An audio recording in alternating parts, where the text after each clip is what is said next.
बाजी की हंडिया, बाजी की हंडिया, ये बाजी की हंडिया, बाजी की हंडिया, ये बाजी की हंडिया, बाजी की हंडिया, ये बाजी की हंडिया, बाजी की हंडिया, ये बाजी की हंडिया। ला ला ला ला ला ला। फिजाओं में फैली है खाने की खुशबू, ये किसके हुनर के चमकते हैं जुगनू। ये पूरब से पश्चिम कहे वाह बढ़िया, ये बाजी की हंडिया, ये बाजी की हंडिया, बाजी की हंडिया, ये बाजी की हंडिया, बाजी की हंडिया, ये बाजी की हंडिया, बाजी की हंडिया। बाजी को तो आज हद कर दी है बाजी ने। पता है सलमा आप आने वाली हैं, लेकिन हमेशा की तरह गायब है, पता नहीं कहाँ घूमती फिरती रहती हैं, कुछ नहीं पता। अरे भाई, अस्सलाम वालेकुम। अरे वालेकुम कहाँ चली गई थी आप बाजी?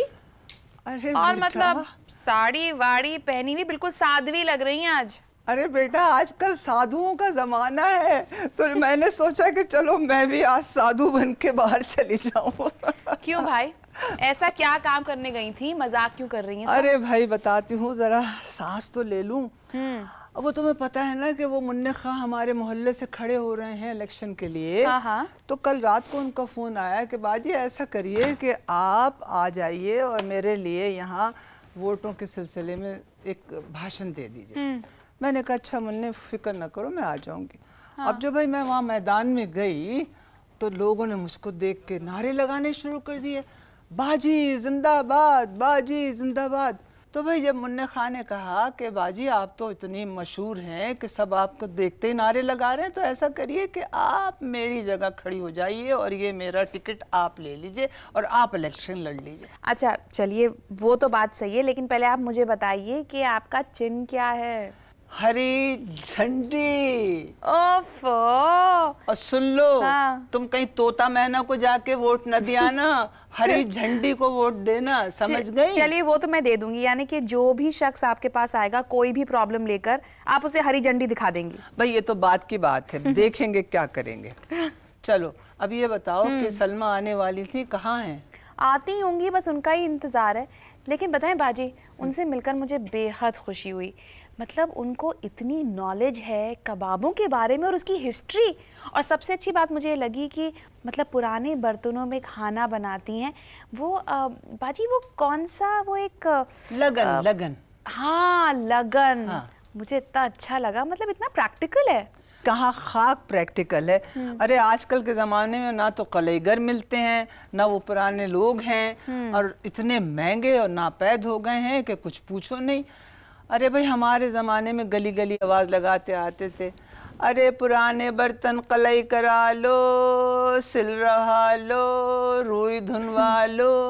और अब तो ये आवाज़ें बिल्कुल ही नापैद हो गई। लेकिन कितना मज़ा आता होगा बाजी कि घर बैठे हर ज़रूरत की चीज़ आपको मिल जाती थी। हाँ बेटा, वो तो था।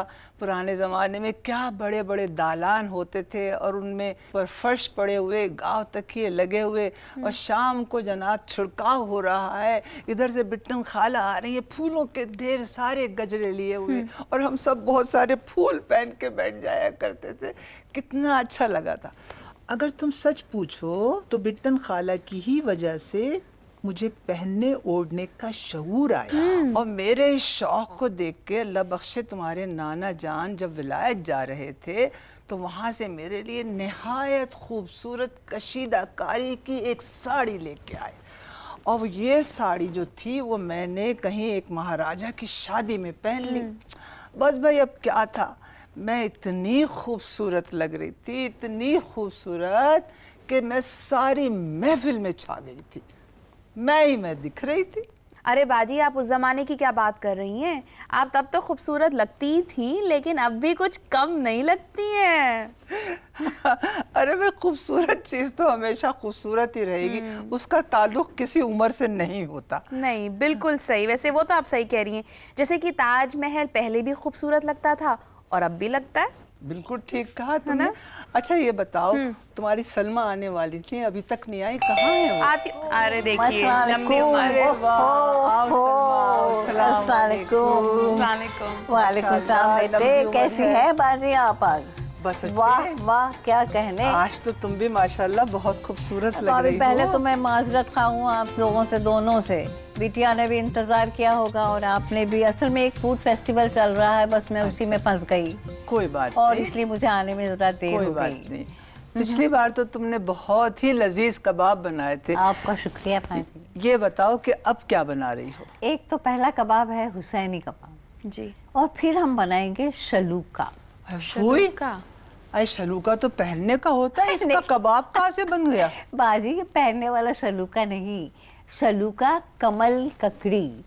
जो कमल का फूल होता है, उसकी जो स्टेम होती है, हाँ, हाँ। उसको संस्कृत में शलूका कहते हैं। तो बस इस अच्छा। कबाब का नाम पड़ गया शलूका, क्योंकि वो कमल ककड़ी से बनता है। अरे हाउ इंटरेस्टिंग। चलिए सलमा आपा बिस्मिल्लाह करें। हाँ बिस्मिल्लाह करें जी, बिटिया, आज आइए। देर हो गई है वैसे जी, भी। चलिए। आइए आइए। बाजी की हंडिया ये बाजी की हंडिया, बाजी की हंडिया ये बाजी की हंडिया। चलिए सलमा आपा, तो अब हम शुरू करते हैं हमारी पहली रेसिपी। तो हमारी पहली रेसिपी है कौन से कबाब की? कबाब हुसैनी। ओके। अरे सलमा जी। ये कबाब हुसैनी बनाने की तरकीब तो कहीं तुमको मेरी नंद जायदा हुसैनी ने तो नहीं बताई? अरे भाई वो तो अपनी कोई तरकीब किसी को बताती नहीं है। नहीं बाजी, ये तरकीब मैंने उनसे नहीं ली है।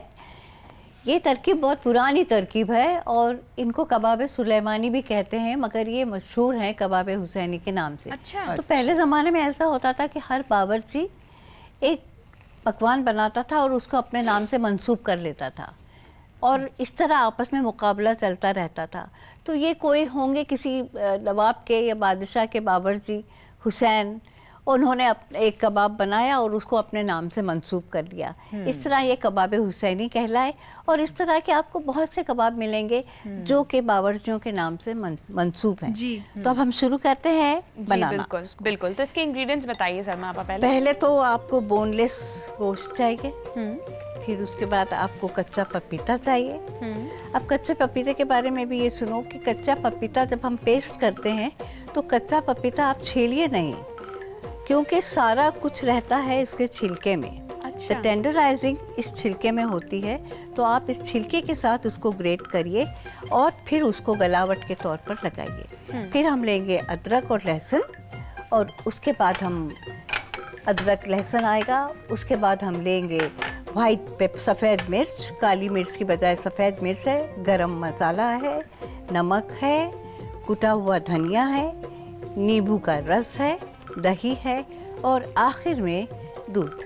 ओके। तो ये है सारी अशिया जो इस कबाब हुसैनी के बनाने में जाएंगी। जी। तो पहले हम शुरू करते हैं गोश्त से। गोश्त के टुकड़े बहुत बड़े बड़े नहीं हो तो उनको ज़रा सा छोटा कर लेंगे।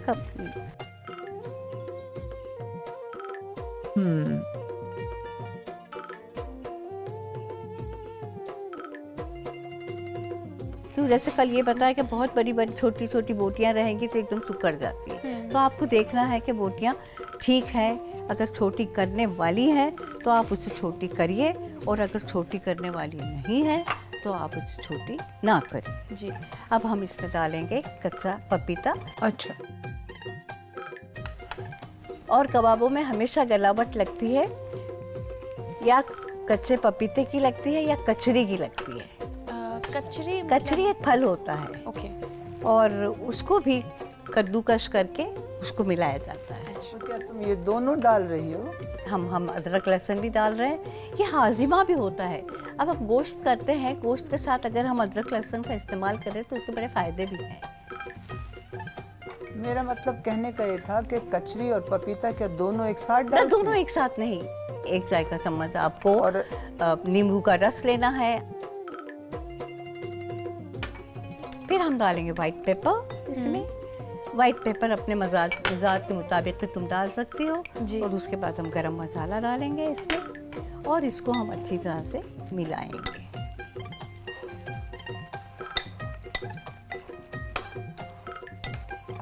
इसको भी आपको कुछ देर तक रखना होगा? 1 घंटा।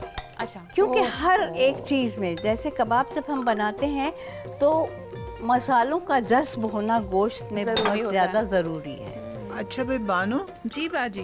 बेटा ठीक से देख भी लो और लिख भी लेना। जी। क्योंकि बहुत ज़्यादा गर्मी तो है नहीं, इसलिए हम इसे थोड़ी देर रख के निकाल लेते हैं ताकि वक्त हमारा बचे। अब हम इसको पकाएंगे। पहले हम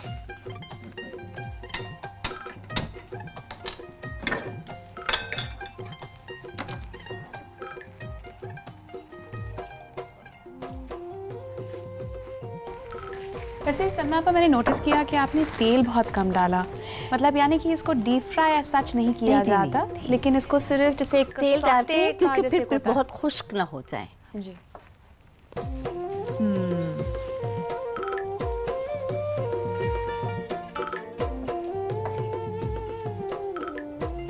तो अब आप इसको सिर्फ तेल अब में हमने थोड़ा ये फ्राई जो हमने करेंगे। मुरक्कब इसमें सारे मसाले जो डाले थे, जी। अब हमने उनको मिला लिया। थोड़ी देर हमने उसको रखा भी ताकि मसाले थोड़े जज्ब हो जाएं और इनको हम पकाएंगे अब थोड़ी देर के लिए। अच्छा सलमा, अब इसको आप ढककर नहीं पकाती ना? नहीं, अभी हम इसको चलाएंगे, हाँ। देखेंगे, उलट पलट करेंगे। ढक कर को उस वक्त पकाते हैं जब हमको दम पर देना होता है। ओके। और या हमें फिर छोड़ देना होता है कि वो अपने आप गल जाएगा या अपने आप वो पक जाएगा। मगर क्योंकि इसमें ऐसी बात नहीं, इसमें हमको ये मसाले जो हमने मिला लिए हैं उनको उलट पलट करना है, गोश्त की बोटियों को उलट पलट करना है ताकि वो थोड़ी सी भून जाए। ओके। अब देखो, इसको हमने कुछ भून लिया है और इसका जो कच्चापन था गोश्त का पानी मर जाता है। गोश्त के अंदर पानी रहता है और मसाले जो डालते हैं हम उनमें भी थोड़ा सा रहता है, तो ये पानी जज्ब हो गया, हमारा गोश्त ज़रा भुन गया है। जी। अब हम आग धीमी करेंगे और इसके बाद हमने जो दही रखा है अब हम इसमें दही डालेंगे। अच्छा सलमा आपा, ये कुकर में भी बन सकता है अगर गलाना ही है तो, देखो, या बहुत ज़्यादा गल जाता देखो, है? क्योंकि ये बोटियां बड़ी छोटी हैं, हाँ। नाजुक से तो हैं ही ये बोटियां। अब आप इनको अगर कुकर में रखोगे तो भरता ही बन जाएगा बिटिया।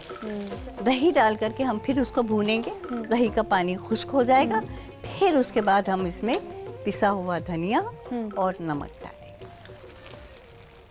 कई बार ये छोटी बोटी के कबाबों में नमक मैरिनेशन में नहीं पड़ता है क्योंकि ये कहते हैं कि नमक डालने से पानी छूटता है, हाँ। इसलिए नमक का इस्तेमाल बाद में किया जाता है। नहीं तो बार बार वो आप चखिए कि नमक ठीक है कि नहीं, मिर्च ठीक है कि नहीं, तो नमक अक्सर आखिर में डालिए ताकि वो उसमें बरकरार रहे और वो नमक का असर कम। अच्छा, ओके।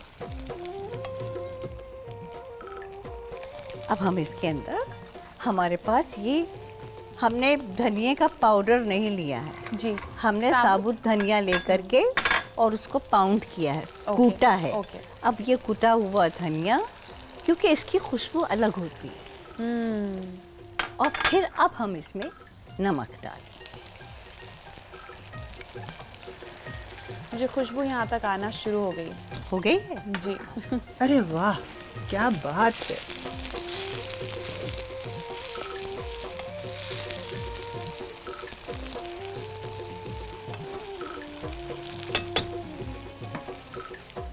हम फिर से इसी बोल का इस्तेमाल करेंगे जिसमें हमने मैरिनेट किया था, जी। और इसमें हम इनको निकालेंगे। और फिर दिलचस्प बात शुरू होगी कि ये कबाब किस तरह से जी पकते हैं, मुझे या उसका इंतजार है। सेके जाते हैं। मुझे हमेशा लगता था कि कबाब बनाना बहुत कॉम्प्लिकेटेड है, लेकिन आई थिंक आपको जरूरी मैं देख नहीं। रही हूँ तो मुझे लगता है कि बहुत ज़्यादा मेहनत का काम नहीं है कि आप गूंद रहे हैं और आप पका रहे हैं और आप भून रहे नहीं, हैं। ये है कि आपने किन कबाबों का इंतखाब किया है। हाँ, ये भी सही है। अच्छा, अब हम इसको निकालेंगे। जी। आई थिंक बिगनर्स के लिए बिल्कुल परफेक्ट है ये। हाँ, क्योंकि कबाब की अगर आप किताब लिख रहे हैं तो सबसे पहले आपको कबाब जो असासी कबाब हैं वो बनाने आने चाहिए। भाई हम तो तुम्हें मान गए सलमा। आपका शुक्रिया पाती।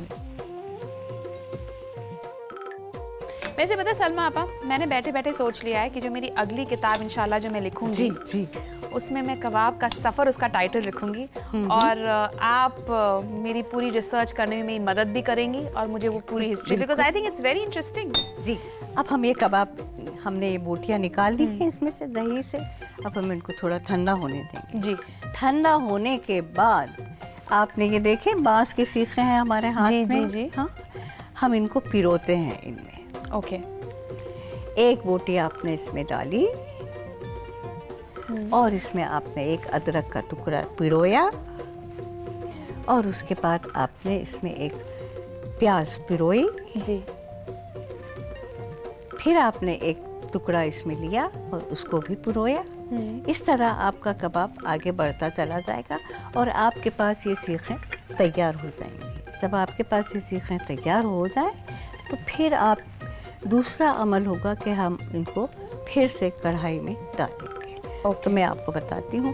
अच्छा, अगर आप चाहें तो अदरक और ये प्याज की बजाय आप छोटे छोटे जो चेरी टमाटर कहलाते वो भी हैं डाल सकते हैं। वो भी डाल सकते हैं, और या कैप्सिकम जिसको शिमला मिर्च कहते हैं उसको भी। अगर आप 3 रंग की शिमला मिर्च ले लें और एक हरी डालें, एक पीली डालें और एक सुर्ख डालें और उसके साथ अदरक ज़रूर डालें क्योंकि उसका मज़ा कुछ अच्छा हो जाता है, और इस तरह आप कबाब बनाएंगे तो बड़े खूबसूरत लगते हैं। चलिए ठीक तो खाना जो है वो सिर्फ पकाने का नहीं, खाना आपका हमेशा ये 5 सेंसेस को आपके सेटिस्फाई करता है। खाना देखने में अच्छा हो, खाना सूंघने में अच्छा हो, खाना खाने में अच्छा हो, और खाने को जब हम हाथ लगाएं तो वो भी अच्छा हो। भाई वाह। यानी ये नहीं कि आपके हाथ में के मोटा मोटा मसाला आ गया। मतलब the feel should be feel very should good. Be good. ये डिजाइनर सीखने लग रही हैं। अच्छा, अब हम इनको इसमें डाल देंगे।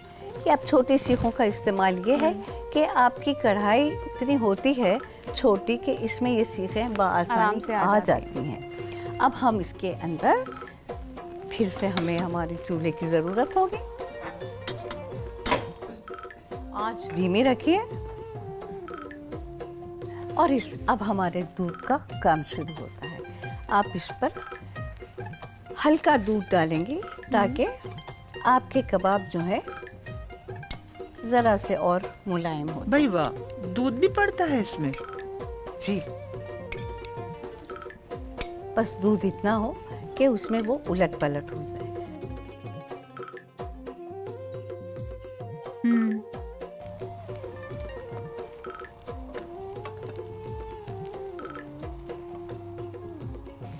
तो ये मतलब स्नैक्स के तौर पर आप खा सकते हैं। ये आप स्नैक्स के तौर पर भी खा सकते हैं, आप इसको मेन डिश में भी दे सकते हैं। अरे भाई सलमा, जी, तुम्हारे बात। कबाबों में से तो बड़ी सूंधी खुशबू आ रही है।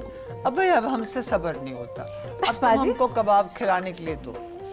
अरे बाजी अभी रुक जाइए आप 1 मिनट के लिए। देखिए दूध इसमें खुश्क हो गया है और हम इसको एक बार ऐसे हम पलट भी दें तो नीचे वाला जो दूध का हिस्सा है वो इस पर आ जाएगा और हमारे कबाब अब निकालने के लिए तैयार है। बिल्कुल परफेक्ट। अच्छा, कबाब या खाना सर्व करने के, पेश करने के भी आदाब हैं। खाना आप कितना भी अच्छा बनाएं, अगर आपने खाना अच्छा पेश नहीं किया है वो खाने की कोई वक़्त नहीं। बिल्कुल ठीक कहा तुमने सलमा। अच्छा भाई बानो, जी बाजी। बेटा ठीक से देख भी लो और लिख भी लेना। बाजी की हंडिया ये बाजी की हंडिया। आखिर में अगर आप नींबू निचोड़ दें या चाट मसाला डाल दें तो खाने की इज्जत और बढ़ जाती है। चलिए, ये है perfect। आपका कबाब हुसैन। अरे वाह। मैं तरकीब दोहरा लेती हूँ, आप एक बार चेक कर लीजिए। 400 ग्राम बगैर हड्डी वाला गोश्त लेकर उसे छोटे छोटे टुकड़ों में काट लें। इन टुकड़ों में 1 छोटा चमचा कद्दूकश किया हुआ कच्चा पपीता, 1 बड़ा चमचा लहसुन, अदरक, 1 बड़ा चमचा नींबू का अर्क, आधा चमचा सफेद गोल मिर्च पाउडर और आधा बड़ा चमचा गरम मसाला पाउडर डालकर अच्छी तरह मिला लें। एल्युमिनियम फॉइल से ढककर उसे 1 घंटे के लिए फ्रिज में रख दें। आधा कप तेल को गरम करें और उसमें गोश्त की ये बोटियां डालकर भून लें।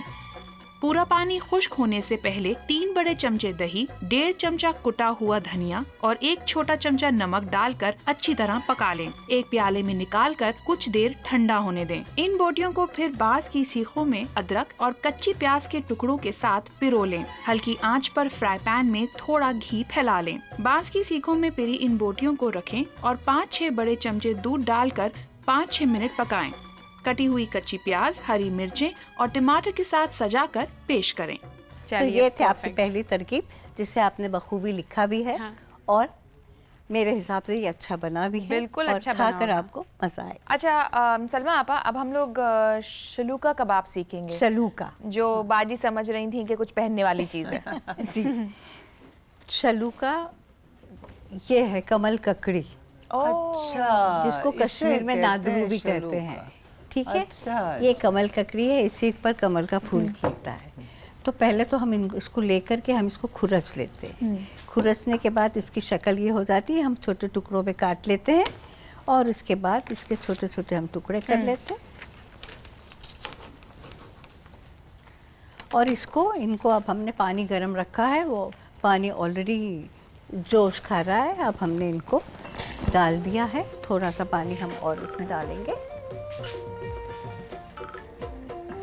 वैसे ये बहुत सख्त होती है ना? ये सख्त होते हैं बिल्कुल। और इसमें हम हल्का सा नमक डालेंगे ताकि नमक उनमें मिल जाए। अच्छा सलमा पर मैंने सुना है कि इसमें जो शलूका होता है उसमें बीच में मिट्टी बहुत हो जाती है। मतलब बहुत लोग ऐसे, मेरी दोस्तें हैं जिनके घर में अक्सर इसकी सब्जी बना करती है और वो कहती जी। हैं कि इसको धोने में बहुत दिक्कत होती है। धोने में दिक्कत होती है, हाँ। इसलिए पहले खुरस लेते हैं हाँ। और फिर इसको धोते हैं। ओके। तब धोने में इनकी प्रॉब्लम नहीं होती आपको।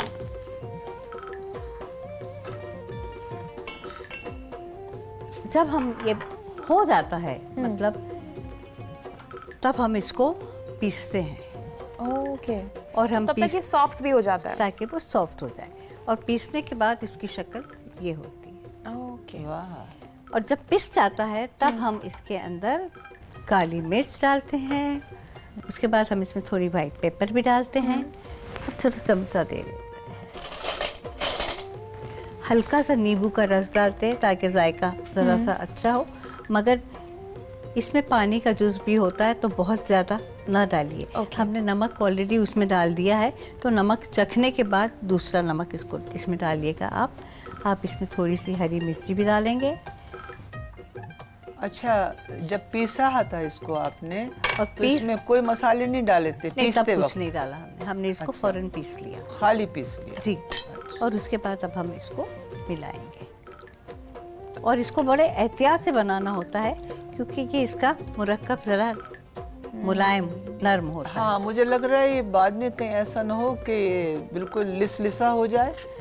नहीं होता, क्योंकि इसको बाद में बनने के बाद हम चावल में रोल करते हैं। अच्छा, तो वो बाइंड हो अच्छा। जाता चावल का आटा ये है, पिसे हुए चावल का आटा। पिसे हुए चावल का आटा है, इसमें हम इसको रोल करते हैं। अच्छा, और कबाब बनाते वक्त हाथ पर ज़रा सा तेल लगा लेते हैं, तब उसका बनाना आसान हो जाता है। है। अच्छा। वैसे बाजी मुझे ये तरकीब बहुत अच्छी लगी। हाँ, बहुत मेरे मतलब आसान की है। तुम्हारे मतलब की है, बहुत आसान भी है और फिर तेल लगा लो अगर अपनी हथेलियों पे तो और भी जल्दी। बहुत हाँ, अच्छी वो काम होता है। बन और इसका शेप ज़रा सा हम देते हैं, ज़रा सा लंबा सा शेप है, क्योंकि इसको बनाने के बाद हम इसमें एक छोटी सी बांस की तीली डाल देते हैं। ओके। खाने में आसान होता है, अच्छा, ओके। क्योंकि ये इतने मुलायम होते हैं कि टूटने का इनका डर है। तो इसको आप रूखा खाते हैं? जी, रूखा खाया जाता है? सूखा खाया जाता है, जाहिर है। अच्छा, ये शामी कबाब की तरह थोड़ी कि आपने पराठे के साथ खा लिया। हाँ, मतलब ये कि हम लोग चाय के साथ भी खा मतलब सकते जैसे हैं। बाजी आप अक्सर स्नैक्स कहती हैं, हाँ, स्नैक्स। हाँ। अरे भाई, आजकल तो ये रिवाज आम हो गया है। ये क्या तुमने कहा था, सांप का सा नाम क्या? स्नैक्स। स्नैक। अरे भाई, जिस शादी में जाओ इतने स्नैक्स मिलेंगे कि तौबा तौबा, अल्लम गल्लम चीज़ें भर देते हैं, और जब असली खाने का वक्त आता है तो लो भाई, पेट भर गया, मेहमानों को आप क्या खाएं। है, मैं समझती हूँ कि ये भी किसी मक्खी चूस ने निकाला होगा फैशन। दीप भाई, हाँ। खाने के इतने सारे लवाजमात होते हैं, उनका खर्चा भी तो होता है। आप देखिए, हर तरह का तो बावर्ची आता है, कोई इटालियन है तो चाइनीज है तो हिंदुस्तानी अरे है, बीबी थाई तो है। कबाब, सालन, रोटी, मुर्गा ये किस वक्त खाएंगे? कौन सा पेट लाएंगे खाने के लिए जब ये ये और चाट बात आलू है। की और ये सब खा लेंगे हैं? मगर खाने वाले ये स्नैक्स पर ऐसे टूटते हैं कि भूल जाते हैं कि उनको अब खाना खाना है। भाई बात ये है कि लोग घर से भूखे जाते हैं और शादियों में अमूमन जो खाने मिलते हैं जब इंसान के सोने का वक्त आता है मेहमानों का तब खाना मिलता तब खाना मिलता है। है। तो इसलिए लोग चलिए अब स्नैक्स हम से पेट भर लेते हैं। बानो अब हम उसको तलने जा रहे हैं। मैं आऊँ आपके पास? वही हमको वो जाओ, करना है मदद कि कर दो। हल्का सा हमने इसको बहुत हल्का सा हमने तेल डाल दिया है और थोड़ा सा गर्म होने के बाद हमको तेल को निकाल भी सकते हैं ताकि हमको सिर्फ हमारा फ्राइंग पैन जो है वो चिकना कर ले। ओके। ये तो वेजिटेरियन लोगों के लिए बहुत अच्छा कबाब है। तभी तो मैं यहाँ आ गई एकदम से। देखो अच्छा, इसका टेस्ट किस तरह का होता होगा? मतलब आलू की तरह? अब आप खा मतलब के देखोगे तो तुम्हें पता खुद लग Okay. जाए। अब सबर नहीं हो रहा आपसे, ऐसा लग रहा है। हाँ। क्योंकि उठ के वहाँ आपने तो चली चुपके गई। चुपके से मुझसे कबाब खा नहीं लिए कहा ना। कि बाजी आप भी आ जाइए, खुद उठ के चली नहीं वहाँ। आपको क्या लग रहा था कि मैं आपको देख नहीं रही थी खाते हुए? हाँ। तभी ये तो बोल बदला नहीं रही उतार- कुछ। ये बदला उतारा जा रहा है। अच्छा भाई, अब हमने इसको, आप किसी भी तरह का शेप इसको दे सकती हैं। अगर आपको गोल चाहिए आप गोल दीजिए, आपको लंबा चाहिए आप लंबा दीजिए, ओके। जिस तरह का भी चाहे। ये आपकी मर्जी पर मुनहसर है। जी। बड़ा चाहे बड़ा बनाए, छोटा चाहे छोटा छोटा बनाए। बनाए। हाँ ठीक है। मैं थोड़ा सा ये घी लूँगी ताकि ये घी में अच्छे तले जाए। हम थोड़ा सा डालेंगे।